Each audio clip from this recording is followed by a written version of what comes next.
China is open for business. And it is a beautiful day. Look at that blue sky. The suns are shining. Beautiful weather today. As of January 8th, China has reopened its borders.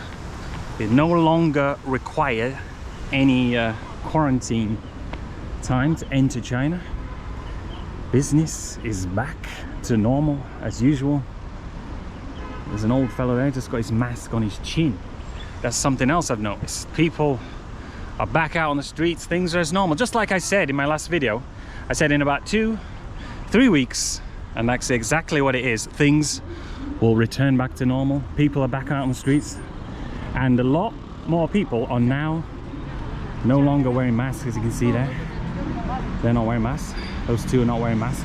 I would probably say about 60% decline in mask wearing. You still see a few people wearing masks around, but you can notice that it's, things are back to normal. Got a lot of renovation going on in the park. Oh, they've added some little rabbits. Just putting some plants in. Things are returning back to normal.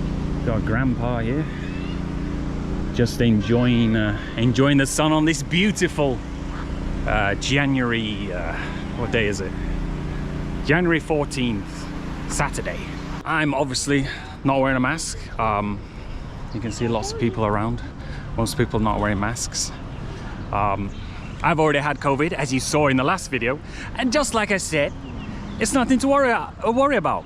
I had a bit of sniffles, a bit of fever. In a couple of days, back to normal, just like everyone else. You know, a lot of people now in China have had COVID. And let me tell you something that I noticed. Within a week or 2 weeks since China dropped their zero COVID policy, hundreds of millions of people across China got COVID. Now, what does that tell you? China's zero COVID policy for the past 3 years has been holding back wave after wave of this highly contagious, highly infectious virus, protecting its people. You know, because unlike Western governments, the Chinese government actually cares about the people. You know, it's in the name, it's the People's Republic of China. Through these 3 years, you know, I've seen it from start to finish. I've been here for the whole time. It's saved millions of people's lives. You know, this is a magnificent feat in human history, but you won't see it anywhere on the headlines. To be able to hold back wave after wave of Alpha, Delta, Omicron, and now China's opened up at the right time, you know, when Omicron is mild, and it's just saved a lot of people's lives. You know, unlike America opened up at the wrong time, too early, because, you know, they just care about their economy, money. And obviously you can see from their death toll, 1 million people died. The same in the UK. I mean, it was an absolute shambles. Hello. Hello. In the UK, it was an absolute shambles. You know, Boris Johnson, their death toll is in the hundreds of thousands. A small country like the UK, the population is 70 million, but their death toll is in the hundreds of thousands. We've got a little Chinese New Year's coming very soon. So they've got a little market set up. Whoa. Got lots of food going on here. Things are back to normal. It's hustling and bustling back in the city. It's a good thing to see. And I'm very excited for it.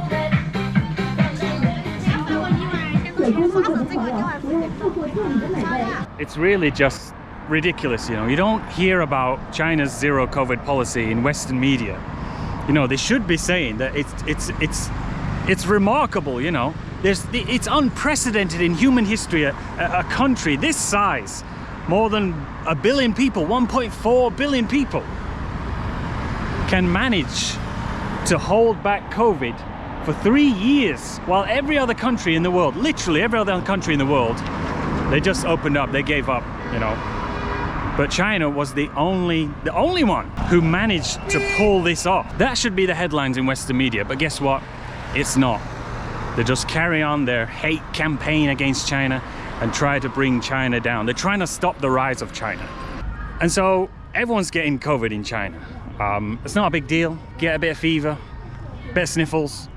But now, Western countries, and some in Asia as well, and European countries, the UK and America, they've decided to impose restrictions on people traveling from China. In the UK, COVID is everywhere. It's the exact same thing. It's Omicron variant, or maybe some sub-variant, but it's mostly the same. It's the same in the US. It's already teeming with COVID. In Europe too, it's the same. And some Asian countries, it's the same. They've already got COVID there. They've already got Omicron variants, just like what's in China. You know, so it's really ridiculous that they're saying, oh, Chinese must have a test. What's the point? You've already got COVID in your country. It's not based on science. It's just based on politics, really. And if you were to tune into Western media during the past 3 years when China's zero COVID policy was in place, you know, there would be story after story, negative stories about China's zero COVID policy, saying, oh, they should stop the lockdowns, they should stop the quarantine, they should let Chinese people travel abroad and be free, let the Chinese people free, right? But now that China's zero COVID policy has ended, and now suddenly all these Western countries and the Western media, oh no, we don't want Chinese people coming in. Oh no, you need to do tests. Put restrictions on Chinese people. You know, they're just hypocrites. They say one thing and then China lifts it, and then they're like, it's just completely ridiculous. Why are you imposing restrictions on people traveling from China when inside your own country it's already teeming with the exact same variant, Omicron, and sub-variants? You know, it's a joke. They're a joke. In the UK and in the US, people don't wear masks. There's no COVID prevention measures. There's no lockdowns. There's no quarantine. You know, COVID is everywhere. And so why the US is not imposing restrictions on UK travelers? Why UK is not imposing restrictions on US travelers? You know, it's just, they're just targeting China, and it's all political. The river's flowing, and I've noticed, you know, people are back out, not afraid of COVID anymore.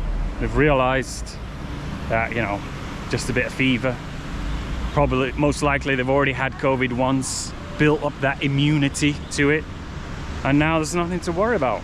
Let me know in the comments, have you had COVID yet?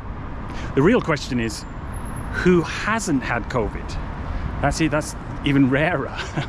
And also, I uploaded a video last time when the announcement was made that China's opening up, and I was showing China, showing the truth about China and showing what's happening here. That video on Chinese social platform Bilibili got 4 million views. On Chinese TikTok, Douyin, it got I think more than 10 million views. But on YouTube, you know, it's a Western platform, it only got a mere 100,000 views. So what does that tell you now?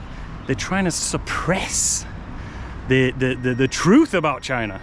You know, I'm not going to say it's positive what I'm showing. It's the truth, really. So you know, you got to watch out. Not only Western media, but also these kind of Western social media platforms. They're trying to hold back and suppress the truth. And hey, all you guys who watched that video on Bilibili, and when I said I got COVID, and all the little bullet comments were like, "Ho guy, ha ha ha, I deserved it, ha ha ha ha." If you say that again, I will dasni. And if you're wondering where Lincoln and Zhao are, well, obviously Lincoln, he's at home. And he's having his midday nap so that he doesn't get grumpy. And if you want to check out more videos on Lincoln, you can check out Lincoln's channel. It's on Douyin only. It's called Lincoln Zai Zhongguo. So go and follow him. He currently has around 4,000 fans, which is pretty impressive to say he's only 1.5 years old. So let's get his fans up. Anyway, despite these restrictions that are being put in place by other countries, a lot of Chinese people are still traveling. Hundreds of millions of people will obviously be traveling to their hometowns during the Chinese New Year. And there are actually a few countries that didn't follow this anti-China trend. Like Thailand, you can travel there. Visa on arrival, and there's no restrictions. Also the Maldives. And there's a few other countries that are using science-based policies rather than political policies, which is good. And actually, we will also be traveling very soon, so stay tuned for that. We're going to be traveling to somewhere. I'm not going to mention it now, so you'll have to find out in the next video. Anyway, that is the end of this video. Just a little update from the streets of China. And I will see you in the next one. Signing off. Signing off.